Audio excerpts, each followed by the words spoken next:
Masakiwa pa sa amin yung ma'am, yung pangyayari kaya hindi ako makapagkwento.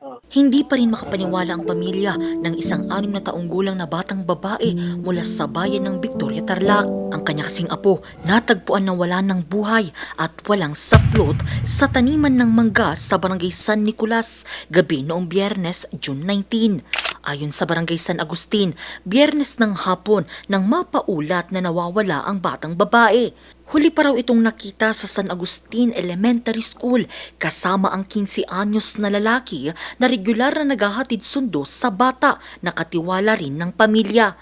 Sinundo pa ito ng isang 15 taong gulang na binatilyo pero hindi na nakabalik pa ng buhay ang bata. Galing po sa school yung bata, sinundo po. Tumulong pa raw ito sa paghahanap pero kalaunay umaming sa ginawang krimen. Hindi naman po siya taga rito, madam eh. Totally, madam, hindi po taga rito yan, na Mindanao yata. Kinundi na naman ng DepEd Tarlac Province ang brutal na sinapit ng biktima na isa ring grade 2 student. Nagpaabot din ng pakikiramay si Victoria Mayor Rex Villa Agustin, nakikipag-ugnayan na rin anya ang Victoria LGU sa mga ahensya upang matiyak ang nararapat na aksyon sa krimen.